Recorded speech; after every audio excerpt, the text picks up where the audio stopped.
कहानी का नाम। कहाँ खो गई तुम? गांव में कॉलेज नहीं था, इस कारण पढ़ने के लिए मैं शहर आया था। ये किसी रिश्तेदार का एक कमरे का मकान था।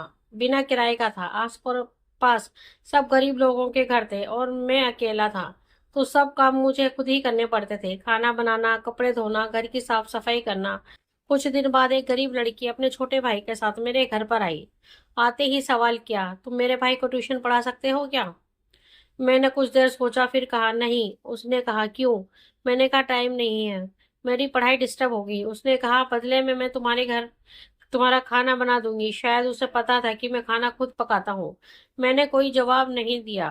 तो और लालच देकर बोली, बर्तन भी साफ कर दूंगी। अब मुझे भी लालच आ ही गया। मैंने कहा कपड़े भी धो दो तो पढ़ा दूंगा। वो मान गई। इस तरह से उसका रोज घर में आना जाना होने लगा। वो काम करती रहती और मैं उसके भाई को पढ़ा रहा होता। ज्यादा बात नहीं होती। उसका भाई 8वीं कक्षा में था। खूब होशियार था, इस कारण ज्यादा माथापच्ची नहीं करनी पड़ती थी। कभी कभी वे घर की सफाई भी कर दिया करती थी। दिन गुजरने लगे। एक रोज शाम को वो मेरे घर आई तो उसके हाथ में एक बड़ी सी कुल्फी थी। मुझे दी तो मैंने पूछा, कहाँ से लाई हो? उसने कहा घर से। आज बरसात हो गई तो कुल्फियां नहीं बिकी। इतना कहकर वे उदास हो गई। मैंने फिर कहा, मगर तुम्हारे पापा तो समोसे कचौरी का ठेला लगाते हैं। उसने कहा वो सर्दियों में समोसे कचौरियों और गर्मियों में कुल्फी। और आज बरसात हो गई तो कुल्फी नहीं बिकी, मतलब ठंड के कारण लोग कुल्फी नहीं खाते। ओ, मैंने गहरी सांस छोड़ी। मैंने आज उसे गौर से देखा था। गंभीर मुद्रा में वो उम्र से बड़ी लगी, समझदार भी, मासूम भी। धीरे धीरे वक्त गुजरने लगा। मैं कभी कभार उसके घर भी जाने लगा, विशेष तौर पर किसी त्योहार या उत्सव पर। कई बार उससे नजरें मिलती तो मिली ही रह जाती। पता नहीं क्यों ऐसे ही समय बीतता गया। इस बीच कुछ बातें मैंने उसकी भी जान ली कि वो बूंदी बांधने का काम करती है। बूंदी मतलब किसी ओढ़नी या चुन्नरी पर धागे से गोल गोल बिंदु बनाना। बिंदु बनाने के बाद चुनरी की रंगाई करने पर डिजाइन तैयार हो जाता है। मैंने बूंदी बांधने का काम करते उसे बहुत बार देखा था। एक दिन मैंने उसे पूछ लिया, ये काम तुम क्यों करती हो? वह बोली, पैसे मिलते हैं, क्या करोगी पैसों का? इकट्ठे करती हूँ। कितने हो गए? यही कोई 6-7 हजार। मुझे 1000 रुपये उधार दे चाहिए, जल्दी लौटा दूंगा। मैंने मांग लिए। उसने सवाल किया, किस लिए चाहिए? कारण पूछोगी तो रहने दो, मैंने मायूसी से कहा। वो बोली, अरे मैंने तो ऐसे ही पूछ लिया, तुम मांगो तो सारे दे दूं। उसकी आवाज अलग सी जान पड़ी, मगर मैं उस वक्त कुछ समझ नहीं पाया। पैसे मिल रहे थे, उन्हीं में खोकर रह गया। एक दोस्त से उधार लिए थे, कमबख्त 2 दिन 3 बार मांग चुका था। एक रोज मेरी जेब में गुलाब की टूटी पंखुड़ियां मिली, मगर तब भी मैं यही सोचकर रह गया कि कॉलेज के किसी दोस्त ने चुपके से डाल दी होगी। उस समय इतनी समझ भी नहीं थी। एक दिन कॉलेज की मेरी एक दोस्त मेरे घर आई कुछ नोट्स लेने। मैंने दे दिए और वो मेरे घर के बाहर खड़ी थी और मेरी दोस्त को देखकर बाहर से ही तुरंत वापस घर चली गई। और फिर दूसरे दिन दोपहर में ही आ धमकी। आते ही कहा, मैं कल से तुम्हारा कोई काम नहीं करूंगी। मैंने कहा क्यों? काफी देर तो उसने जवाब नहीं दिया। फिर धोने के लिए मेरे बिखरे कपड़े समेटने लगी। मैंने कहा, कहीं जा रही हो? उसने कहा, नहीं, बस काम नहीं करूंगी। और मेरे भाई को भी मत पढ़ाना कल से। मैंने कहा, अरे तुम्हारे 1000 रुपये कल दे दूंगा। कल घर से पैसे आ रहे हैं। मुझे पैसे को लेकर शंका हुई थी, इस कारण पक्का आश्वासन दे दिया। उसने कहा, पैसे नहीं चाहिए मुझे। मैंने कहा, तो फिर? मैंने आंखें उसके चेहरे पर रखी और उसके एक बार मुझे नजर मिलाई तो लगा हजारों प्रश्न है उसकी आंखों में, मगर मेरी समझ से बाहर थे। उसने कोई जवाब नहीं दिया। मेरे कपड़े लेकर चली गई। उसने घर से ही धोकर लाया करती थी। दूसरे दिन वे नहीं आई, न उसका भाई आया।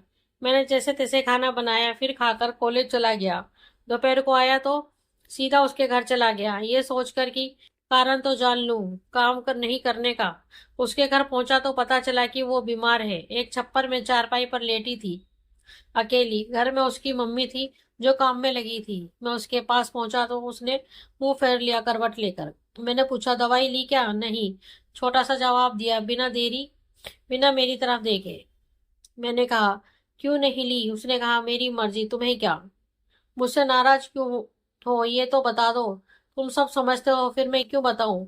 कुछ नहीं पता, तुम्हारी कसम। सुबह से परेशान हूँ, बता दो। नहीं बताऊंगी, जाओ यहाँ से। इस बार आवाज रोने की थी। मुझे जरा घबराहट सी हुई। डरते डरते उसके हाथ को छूकर देखा तो मैं उछल कर रह गया। बस बहुत गर्म था। मैंने उसकी मम्मी को पास बुलाकर बताया। फिर हम दोनों उसे हॉस्पिटल ले गए। डॉक्टर ने दवा दी और एडमिट कर लिया। कुछ जांच वगैरह होनी थी क्योंकि शहर में एक दो डेंगू के मामले आ चुके थे।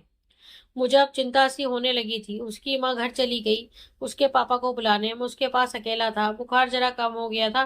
मैं गुमसुम सी लेटी थी, दीवार को घूर रही थी एकटक। मैंने उसके चेहरे को सहलाया तो उसकी आंखों में आंसू आ गए और मेरे भी। मैंने भरे गले से पूछा, बताओगी नहीं? उसने आंखों में आंसू लिए मुस्कुराकर कहा, अब बताने की जरूरत नहीं है। पता चल गया है कि तुम्हें मेरी परवाह है ना? मेरे होठों से अपने आप ही एक अल्फाज निकला, हाँ, बहुत। उसने कहा, बस।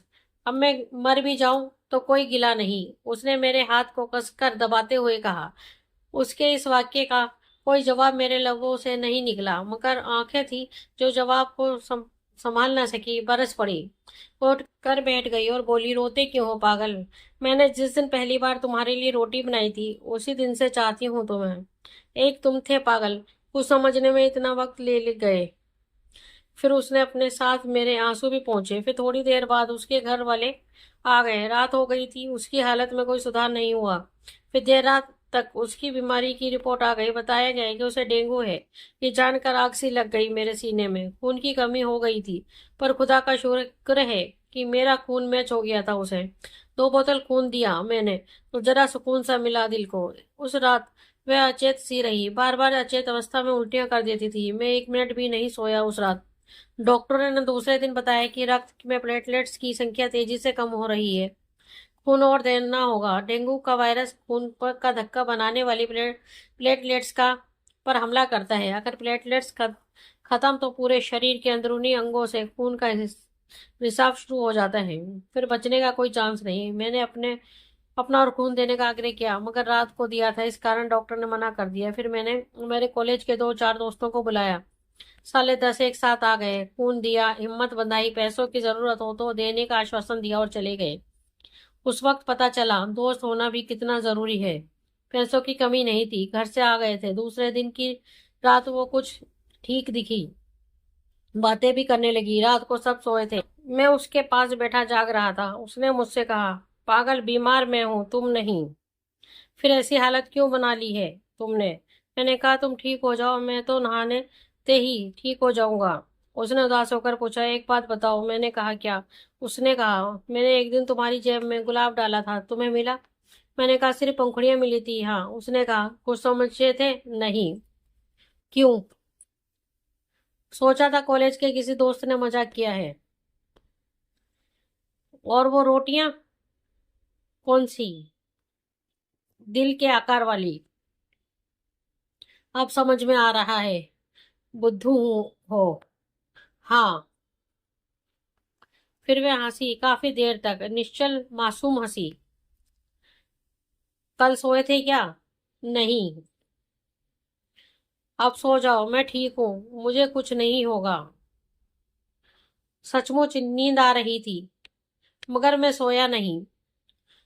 मगर वह सो गई। फिर घंटे भर बाद वापस जाग गई। मैं ऊँग रहा था। सुनो। हाँ, मैं नींद में ही बोला, ये बताओ, ये बीमारी छूने से किसी को लग सकती है क्या? नहीं, सिर्फ एडीज मच्छर के काटने से लगती है। इधर आओ। मैं उसके करीब आ गया। एक बार गले लग जाओ। अगर मर गई तो यह आरजू बाकी ना रह जाए। ऐसा ना कहो प्लीज। मैं इतना ही कह पाया। फिर वो मुझसे काफी देर तक लिपटी रही और सो गई। फिर उसे ढंग से लिटाकर मैं भी एक खाली बेड पर सो गया। मगर सुबह मैं तो उठ गया और वो नहीं उठी। सदा के लिए सो गई। मैंने उसे जगाने की बहुत कोशिश की थी, पर आंखें ना खोली उसने। वो इस संसार को और मुझे छोड़कर इस दुनिया से जा चुकी थी, मुझे रोता बिलखता छोड़कर। दोस्तों, आपको हमारी ये कहानी कैसी लगी प्लीज कमेंट में हमें जरूर बताएं। अगर कहानी आपको अच्छी लगी हो तो अपने दोस्तों के साथ शेयर करें और हमारे चैनल को लाइक एंड सब्सक्राइब करना ना भूलें। धन्यवाद।